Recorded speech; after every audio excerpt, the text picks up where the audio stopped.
Hola, muy buenas tardes, muy buenas noches, días a la hora que estén viendo este video. Yo soy Luis Ángel Orozco Sánchez. Soy alumno de la carrera en Tecnologías de la Información.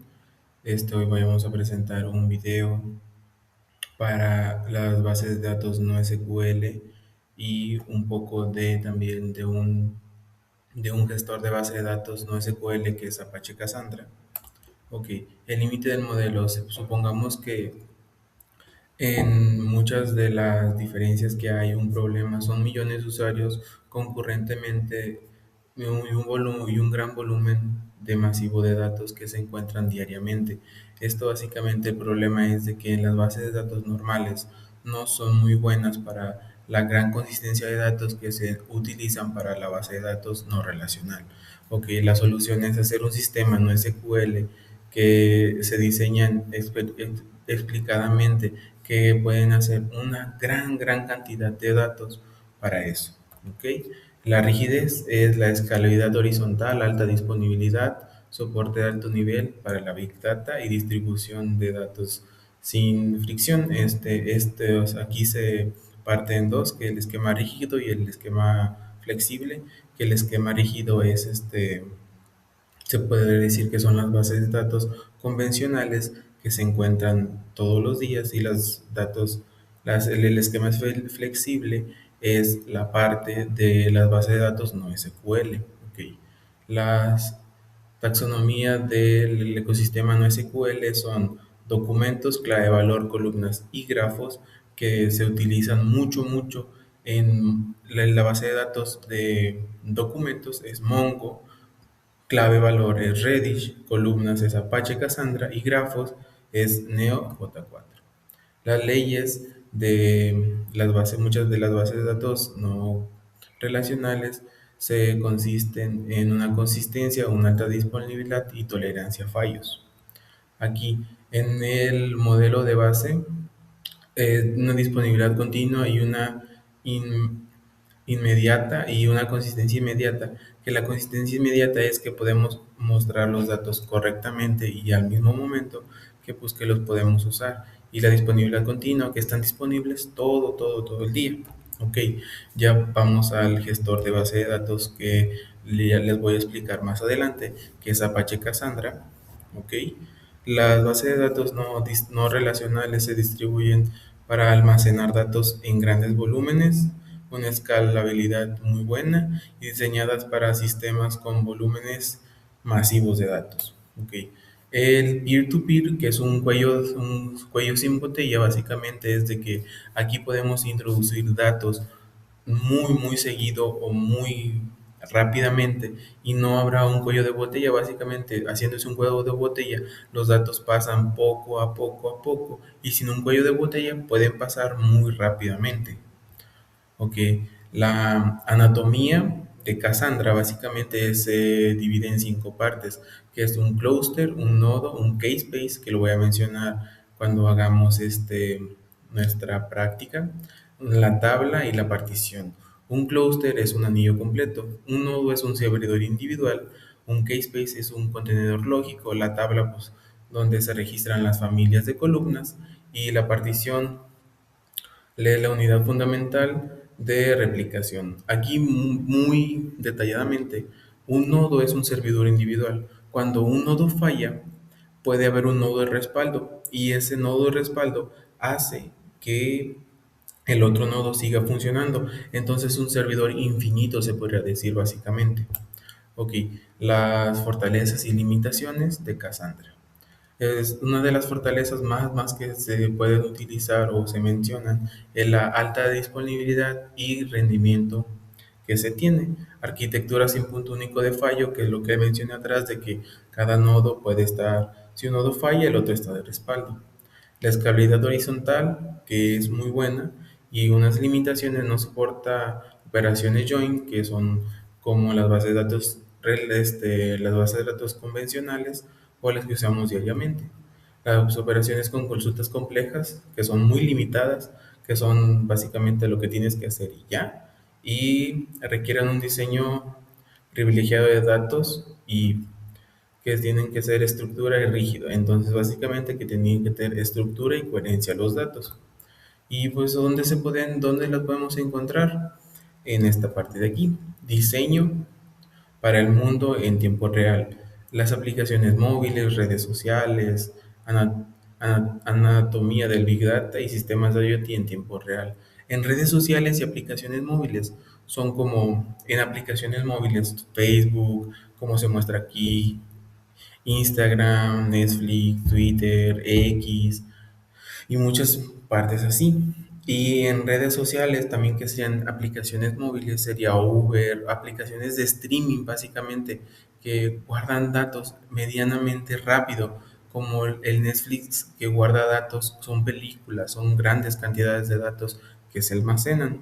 Y ya una pequeña tabla donde está el SQL clásico, que es el que usamos diariamente, el no SQL y nuestro gestor de base de datos, que es Apache Cassandra.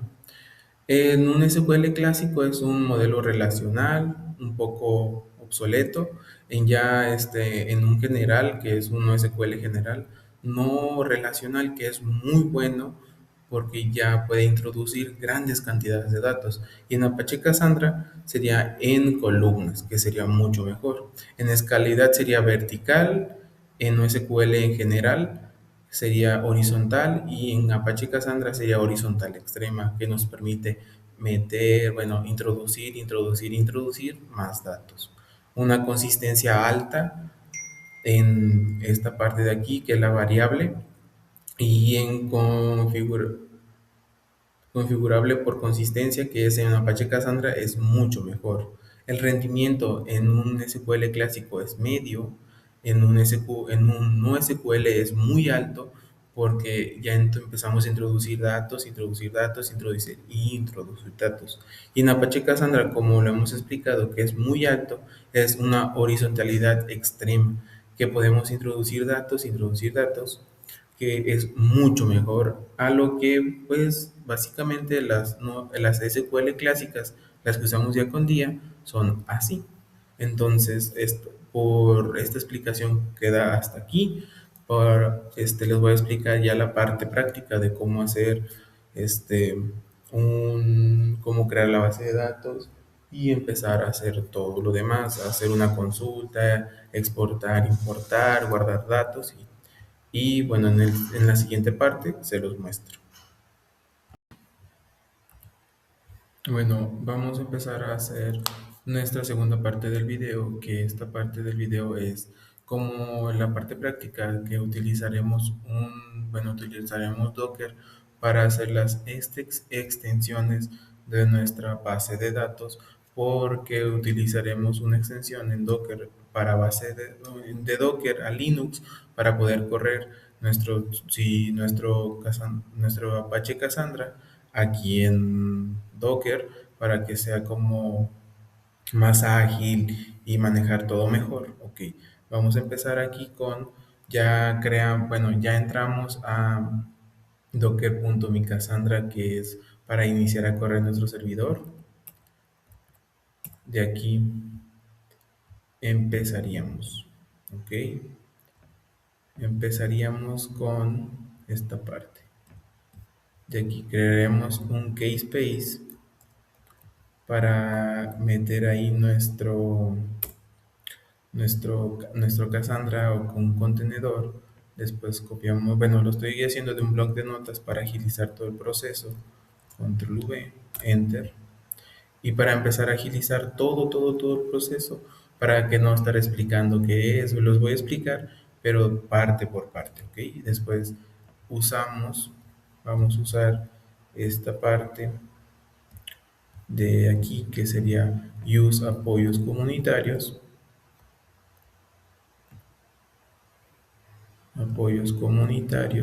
control C, para entrar al Kspace que creamos o al contenedor que creamos en la parte de arriba. Ok. De aquí vamos a empezar a crear nuestras tablas, todas nuestras tablas de nuestra base de datos. Esto básicamente, todas nuestras bases para las tablas de nuestras bases de datos, es muy importante. Como Cassandra es una base de datos no SQL, permite grandes cantidades de, de comandos.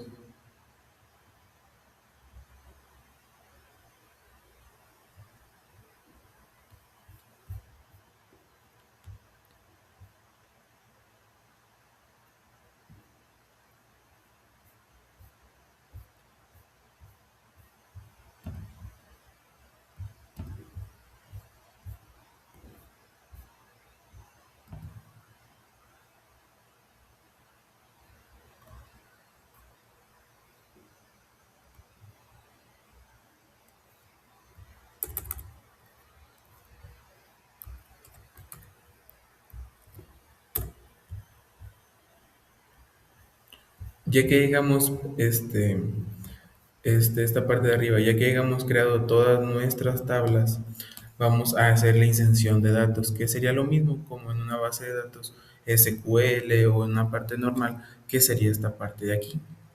Ok, ya después, después de que hayamos creado crear las tablas, insertado los datos y observar que los datos sean consistentes a como nosotros queramos verlos, vamos a empezar a hacer una actualización del usuario 3, que sería vamos a actualizar nuestro usuario 3 de aquí, 3 y 3. Vamos a copiar, control C. Como ya tenemos nuestras tablas y nuestra inserción de datos completa, nos va a aparecer aquí nuestro usuario 3. Básicamente le estamos viendo cómo está nuestro usuario 3 para ver cómo se hace. No le da la clave única del usuario, que es el 3. Después vamos a consultar esta parte, consultar algo en específico para la que sería la fecha que entró o la fecha que ingresó nuestro, este, la fecha que ingresó. Aquí está. Aquí está, del usuario 3 igualmente, para que vean cómo es una base de datos no SQL en columnas, porque eso es lo que es Cassandra, una base de datos que no es en columnas. Esto es muy importante para toda la parte que utilizamos nosotros. Después vamos a hacer lo de eliminar el usuario, que vamos a eliminar el usuario 3 que creamos, el usuario 3. Control C, control V. Lo hacemos así para agilizar todo. Ya aquí lo muestra, usuario 3 está eliminado, entonces para ir nosotros observando y viendo todo lo que se hace en nuestra base de datos, que es Cassandra. Ahora de la siguiente parte que vamos a hacerlo todo muy dinámico para que no sea tan aburrido el video. Esta parte de aquí, ok, ya después de que hayamos hecho las tablas, insertar los datos, actualizar, eliminar y ver algo, vamos a hacer esta parte de aquí, que vamos a pasar a copiar nuestro usuario aquí mismo, control V, ay, control V, que estamos haciendo lo mismo, una disculpa, control C, aquí, cancelar, control V, copy. Entonces, esta parte de copy usuario, esta parte la estamos haciendo para hacer un respaldo, ¿ok? Después hacemos el otro, que es casi lo mismo, pero aquí lo estamos, por decir, eliminando. Y en el otro, usuario from, que lo estamos recuperando. Entonces, si yo ahora pego nuestro primer código que pegué, se volverá a restaurar el usuario, básicamente haría eso. Y eso sería todo por el video, que en este momento les enseñé a restaurar, a eliminar, a restaurar nuestra base y todo. Entonces, muchas gracias por el video. Que tengan un excelente día, una excelente noche a la hora que estén viendo este video. Se les aprecia mucho y hasta luego.